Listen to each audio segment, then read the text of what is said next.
Hello, everybody, and thank you for joining the second monthly Customerville Coffee Break webinar. Today's topic is going to be a good one and an interesting conversation. We're going to delve a little bit today into the topic of what we as customer experience practitioners and professionals can learn from magazine publishers, and how do we engage and activate an audience. With me on this call, I'm Mark Mandel, and we'll introduce myself more properly in a second. With me on this call is our Chief Executive, Max Israel. Max, can you take a second to introduce yourself? Sure. I'm Max Israel, and I'm founder and CEO of Customerville. And Mark, it's fun to be on the call with you. Thanks for being here, Max. Yeah. This is Carrie Donovan. Do you remember we talked about her before? She was a fashion editor for Vogue, Harper's Bazaar, and New York Times Magazine.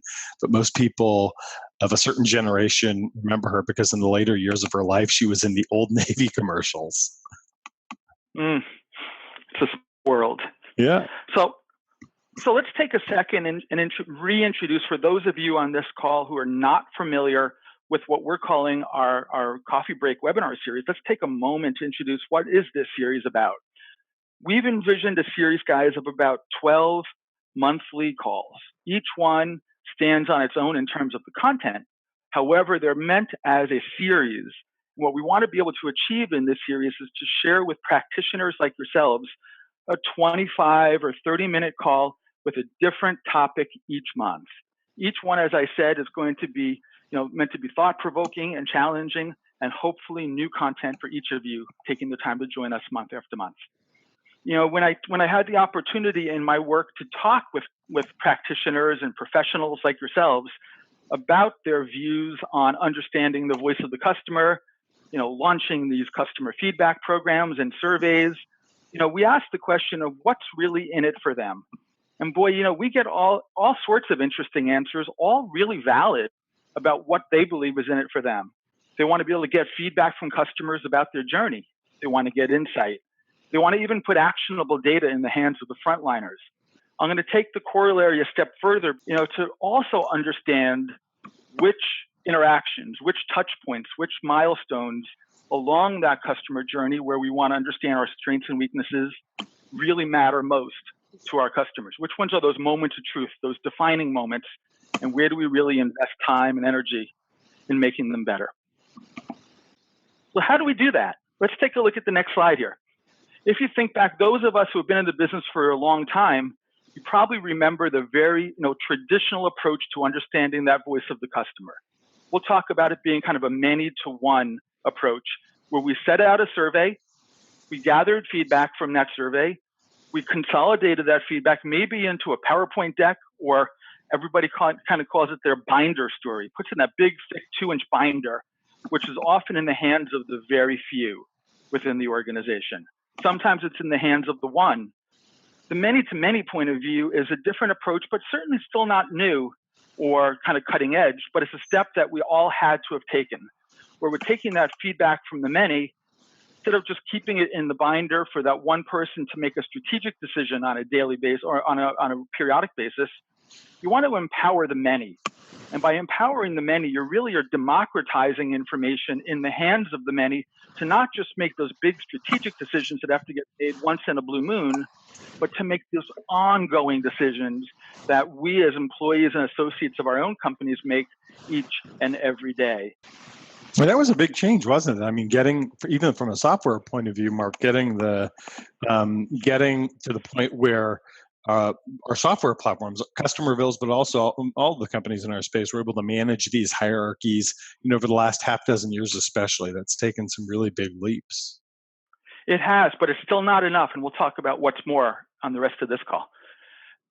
So if we look at this notion of going from the many to one to the many to many, part of that evolution as well from a technical enablement perspective may have been originally, looking at the idea of logging into a portal of some type in which we could download our report. Going to the dashboard metaphor enabled many to have lighter weight information and, generally speaking, more available to them. And as Max said a moment ago, maybe pushed out in terms of a hierarchy out to where they sat in kind of different levels in an organization, and they could see much more of a graphical dashboard than just a portal to download the big file.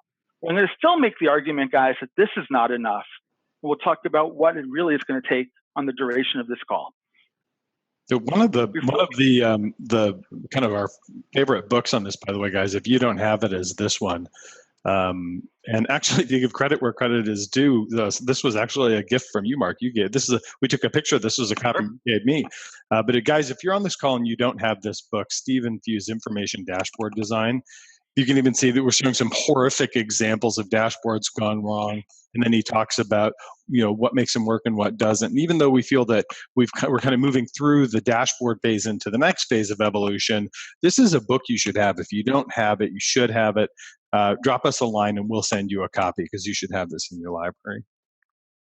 Absolutely. And if those that don't have it and want the book, my email address and phone number will be on the final slide of this call, and you'll get that then. So guys, let's think about a minute. If we said dashboards are the direction we have gone in, and I said, or at least I intimated, that there's still some challenges out there. Let's talk about what those challenges really are. And there's two that we're going to really unpack together with you on this call here. The first one, we're going to talk about the fact that every organization has blind spots in it. We as customer experience practitioners have frequently focused on people responsible for customer relationships and how we share out information about those customers. We pushed information to sales hierarchies and marketing and support, but there, frankly, we'll talk about roles in the organization that are not frontline roles. How do we engage and activate those people? And then two, we think of ourselves sometimes still as data delivery people. We share information, we share data with people, and we need to start to think about ourselves as publishers, like the point Max made about Carrie on the homepage slide. We want to be able to understand that there are unique audiences within our corporation that we need to share information with. And how do we do that well so that we drive maximum engagement and activation from them? So let's dig in a little bit to that first problem about the blind spots in most organizations. So, typically, as I said, most companies have been looking to empower the front lines with information, those salespeople, marketing people, support people, people responsible for customer relationships. But if you look at where, Max expanded the image to the blue, there are people who are not necessarily in those customer-facing roles. How do we empower them, and how do we communicate our information with them so that they find it relevant and important for them to be able to work with? So how do we move our sites from the front lines to maybe the support lines, the back lines of our organization? I want to make a quick point here before we get into the how, that this is a forgotten point. Everybody matters in these organizations. Customer experience is not a department. It's not the front lines. It's not sales and marketing and support.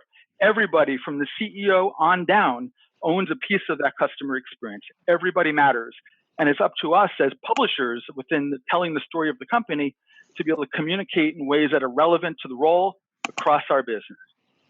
If I look at, two roles within an organization, we'll talk about this idea of I'm either an experience creator or I'm an experience enabler. That's it. There is no third choice.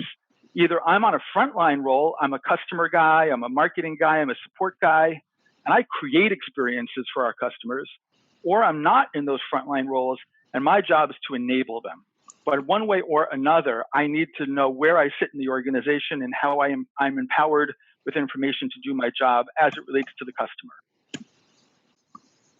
I'm gonna tell you a quick story here, and Max, you'll remember this story from we were in a pharmaceutical company interviewing different key stakeholders around their business to understand how they saw the customer experience. We talked to salespeople, we talked to support people, we talked to call center people, and they all understood very, very clearly. Until we talked to a guy like this who runs their IT department. He was their head technology guy. And I talked to the head technology guy and I asked him point blank, what is your role in customer experience? And he said, absolutely none. My role is to support computers. And he said, I'm rolling out SAP. And I said, oh, you're rolling out SAP. Tell me what that's for. What are you trying to achieve by making that big investment of SAP? He said, oh, it's easy.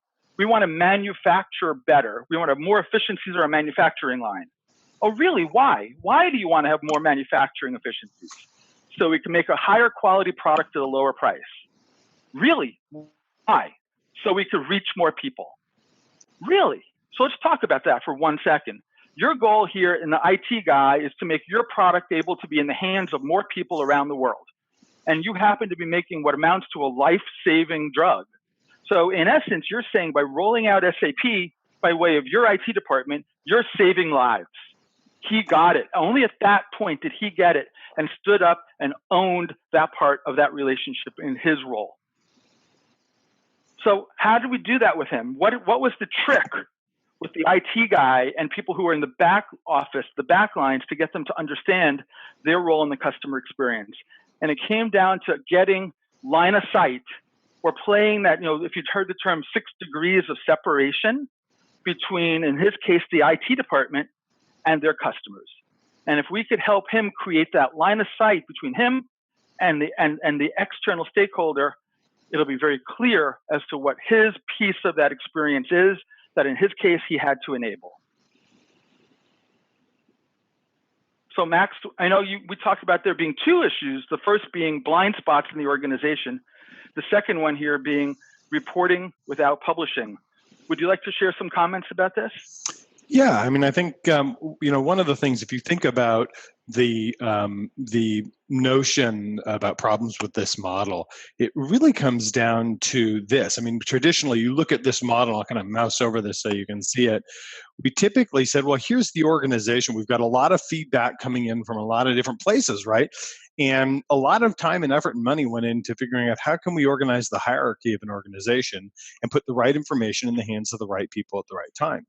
That was kind of, I mean, if we're being honest about it, it was kind of a lazy way of saying, these people get this type of report, these people get this type of report, these people get this type of report. And this is kind of, I think, one of the themes of our presentation today is like, what can we learn from the publishing business? Because this model of having a hierarchical based reporting system is kind of passing us by. There's some issues making that work, and we'll talk a little bit about that. So let's look today at like, what can we learn from magazine publishers. I'm going to show you a couple of them, and we're going to apply some lessons from the publishing business and help explain why we think this is really the next wave of getting information and then distributing it as regards to customer experience throughout the organization. This guy is just an absolutely important person in the history of publishing. He is Henry Luce, L-U-C-E, and he's the founder and publisher of Life magazine. And Henry Luce learned a couple things about staying in business as a magazine publisher. How do you stay in business? Well, you get the scoop. The first thing is, we make surveys, we make software that goes out, and we think it's very important to make these surveys very, very engaging, very, very, powerful. Well, he had journalists and photojournalists, and he wanted them to go out and get the story, go the extra distance. But then he realized something important. And any of you who've ever seen Life magazine or any of that family of magazines know that he did some things very important. He would win his audience's involvement, involve them in the story, present the story really well, but do that visually as well as via the written word. And so one of the things that we're seeing more and more is that we want our platform, and we want any platform that helps you distribute customer experience data throughout your organization. If you want people thinking about this, and you want people changing their behavior, and if you want people acting on this information, you can't just give them a report. You've got to win their involvement. And Henry Luce showed us some wonderful tricks about how to do that. We also started by talking about Carrie Donovan. Carrie was amazing. She was fashion editor at Vogue, Harper's Bazaar, New York Times Magazine. And I'll show you some examples that are that are cool, and they may even freak you out a little bit. But look at what she's thinking about. She was part of a wave of magazine editors and publishers who looked at presenting this data in very different ways. They may think about your favorite magazine, right? Whatever your favorite magazine is, I promise you the publisher thought about you. The publisher thought about you when they made the story type, the article length, the writing style, the layout, and all that. I understand, I don't know if this is really true or not, but I understand that they even think about the smell of the magazine. But what Carrie and her kind of genre of publishers really figured out was that you needed to learn what your reader needs. What does your reader think they need? What do they want? What's personally important to them? And if you do that, the reader engages. They engage by buying the magazine. Let me show you a couple examples. you can see both of these publishers' fingerprints on this, on their industry here. This is Outside Magazine. It's a wonderful magazine.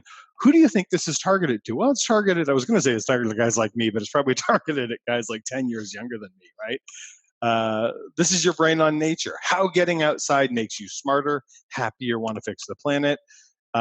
What makes us happy, right? 37 life habits that will change your life. So you can kind of tell these people have thought a lot about what makes this customer, this person they're targeting in their audience, what's important to them. And by other example, and this is frankly terrifying, but this is targeted at another segment, right? And they're thinking about what this segment wants. Apparently 21 mind-blowing sex moves, and Mark, for crying out loud, I didn't even know I had sex secrets. So I'm not sure what's more alarming, the fact that they're writing about them or that apparently we have them. But you can see what they're doing. They're reaching right out to that audience, and they want to know what makes them tick and in order to get them to engage. So let me come back thinking about these, about the Henry Luces of the world and the Carrie Donovans of the world and how they changed magazine publishing. Let's go back to what we were looking at before. We were talking about how the model went from, as Mark alluded, from kind of a many-to-one relationship, which was, I guess you'd say, not very effective, to a many-to-many relationship, which has really driven the last half dozen years or more.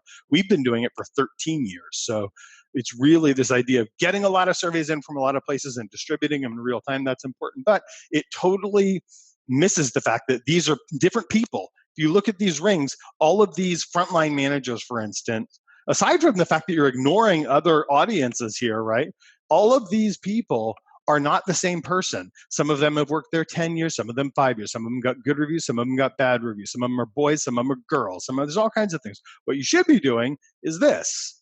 You should be focusing on identifying what we call the smallest unit audience and making it your business to understand what makes them tick so you can deliver this information to them in ways that are really, really meaningful to them and that make them want to engage it, make them care about it, read about it, think about how it affects them personally, think about how it affects them as people. And because it's not true that they are professional consumers of data. If you're on this call, you're probably a pro consumer of data. And I say this with respect, 99% of the employees of whatever company you work in are probably not professional consumers of data. They have jobs, and it's not that. And our job, if you're going to be a publisher, if you're going to make this leap from portal to dashboard to publishing, is understand what makes them tick so that you can really make them interested. This is essential. So Max, Mark, would it be fair to say that the magic word here is personalization to get to the point where you want to not just look at the person from the standpoint of where do they sit in a hierarchy, but really who are they? Yeah, what do they absolutely. need? That's absolutely true, Mark. That's absolutely. So you're thinking not in terms of everybody here as though it was the same uniform person. It's not. You need to personalize that information. And you can do this. You have ways of doing this. Well, we're going to show you some examples of this, but you can be a publisher. You should think of yourself as a publisher because you actually have a lot of data. You have a lot of information that allows you to tailor this. We'll show you some examples as we wind the call down here. We'll show you some examples. But that's what we want you to know, that if you are on this call, if you're in the business of getting customer experience feedback, measuring those things and distributing it, congratulations, you're in the publishing business. So the question really is just, are you going to be a good one? That's exactly right. You're already there. You're in the publishing business. Just what kind of publisher you're going to be. Let's, guys, Mark and I talked about this a lot as we planned this webinar and as a team, as we gathered the team together, we debated whether or not to show examples of our work. But one of the things, we're Customerville. We make this platform that does this, and we work with lots of companies all over the world. But we actually decided not to. If we'd be happy to show it to you, I know Mark would be happy to show it to you. But for the purpose of this call, we thought we don't want these to be salesy, so we don't want to show. We make beautiful visual reporting that you can publish. That's what we do. But instead we thought we'd devote the last few minutes of the call to talking about some of the behavioral science concepts that we use to understand how to get under the skin of your employees, and a couple of concrete examples that we thought would be best. So let me just kind of share with our last few minutes a couple of examples of behavioral scientists that we have in our kind of cast of behavioral scientists we love. who have work that helps you publish. Because I promise you, as you think of Outside Magazine and Cosmo, I promise you they are doing a lot to study who their readers are so they can get under their skin. You should be doing the same thing. And here's a couple of examples we use that help us design how we publish data inside of organizations. One is Francesca Gino. And she and her colleagues, there's a wonderful Harvard Business Review piece on this called Best Self-Activation. And this will shock you. This is just going to shock you. So let me give you a quick rundown of this. What best self-activation is and how you can use it if you're going to be the publisher of your story. If you're going to publish your customer experience data to all of the employees in your company, how you can tailor and personalize that depending on person. They found out that your own view of you at your best is a really powerful trigger to make you want to do better. If I ask you, everyone on this call, if I ask you one-on-one, hey, tell me an example of you in your life when you were absolutely your shining best, right? It turns out that is super important. And when you have people reinforce back to you examples of where you are at your best in that way, you want to do even better. And so it's kind of, they called it an appreciative jolt, which is a good way to put it. And so in one study, I'll give you an example of this. Call center employees basically what they did is they sat them down in the interview process when they hired them, and they asked them to explain, give me an example of you at your best. And they stood up in front of a room and told the whole team that. And then later on down the line, as customer positives came in from customers with whom they dealt, their coworkers shared feedback about this person's job performance. Because they already knew what this person's self-view was of them at their best, they were able to tailor those comments to that thing. And the results were shocking. People who got written praise reflecting their self-best significantly and consistently performed their control group peers, both in customer experience scores, but also in very significantly reduced employee turnover. This is an important concept. Understanding how you leverage best self is good. How do you use it as a publisher? This isn't just about making beautiful reports. It's about making beautiful reports that hit that mark. In this case, deliver personalized customer positives direct to new employees based on categorized feedback that matches with that employee's expressed best self. That's one example of how you can do this. And I'll give you another quick one as we round out the call. This guy, Mihai Csikszentmihalyi, is the founder and the kind of creator of the idea of flow state. We wrote a wonderful article on this, which came with a pronunciation guide for his name. He's just a genius. He figured out this idea of flow state, that truly deep engagement at work rests in the balance between the skills a worker has and the task at hand. So you think about this. If you have a certain set of skills, think about if you play an instrument or something, right? And you're trying to learn a piece of music, you have a skill level. And then the piece of music you're trying to learn to play is, this is how hard it is. And what happens is if your skill level is here, it's moderate, but the piece you're trying to learn is very, very difficult, you get stressed out. That's true of employees too. And so if you're asking your employee to improve customer experience and that's very hard for them and it exceeds their skill level, they get very stressed. But the opposite is also true. If you're trying to learn to play a musical instrument or doing something at work or anything and your skill level is very high, but the challenge is low, you get bored. But if you can align those things, if you've ever had this experience where you were good at something and you lost yourself at your work and hours went by and you even forgot to eat or something, you were in flow state.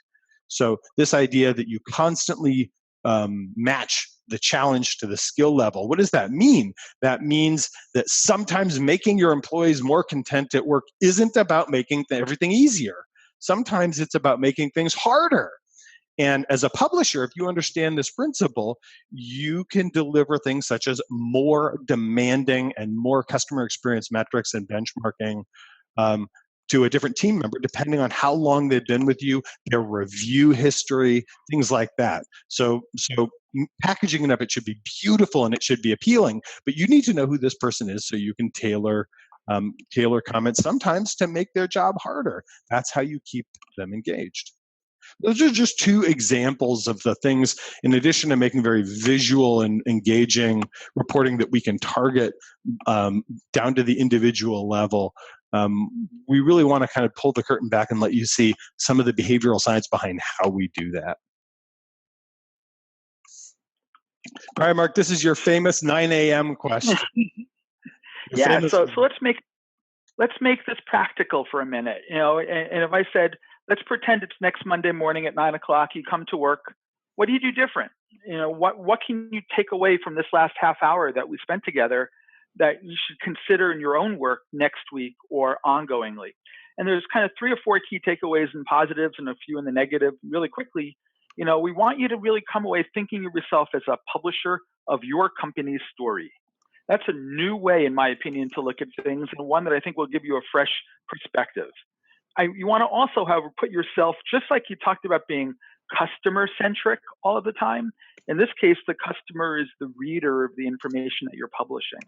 So how do we put ourselves in their shoes and ask ourselves the question of what's going to get them engaged and really care about what you're sharing with them? We want you to think about understanding the smallest unit audience, even if that means it's the individual. It's not just about waves in a hierarchy any longer. And we want you to, kind of dare to dream and be flexible and creative in how you express the story of your company. So a couple of things to avoid, don't forget about the guys in the back office. Don't forget about the IT guy who said it's not my problem, when in fact it is. We want to make sure that, you're communicating in ways that are meant to be consumed by people that are not, thoughtful, professional data consumers who do it all day long. Packaging counts in how you share out your information. And don't lose sight of the mission. The mission's not about measurement. The mission's about improving your customer experience and enrolling people and activating people throughout your business to support that mission. Mark, I just every year as we've done, this is now 13 years. Every year, more and more, I come away more and more impressed with the potential to inspire people. Where if you do this really, what could be more inspirational than the story of your customers in that company every single day? People hitting that alarm clock at 6 a.m. to show up and or earlier show up and deliver a great experience. It's an inspirational story that's worth publishing. So I know we're just at the half hour. So as we wind this up, guys, I wanted to share, obviously, how to hit our website, customerville.com. And of course, as I said, my contact information, there's my phone number. It's a direct dial phone number right to my desk, 919-263-8817. Call me or visit our website or send us an email to the info email address at the top. And we'll gladly have carrying on this conversation with you a little bit further.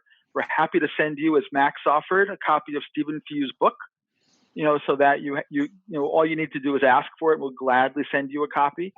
And we'd love to talk with you more about how do you apply this thinking in your own company. So with that, we wanted to say thank you very much for coming to share your half hour with us here in September. And we look forward to spending more time with you in October for the 3rd installation of this program. Bye, guys. Have a great day, everybody. See ya.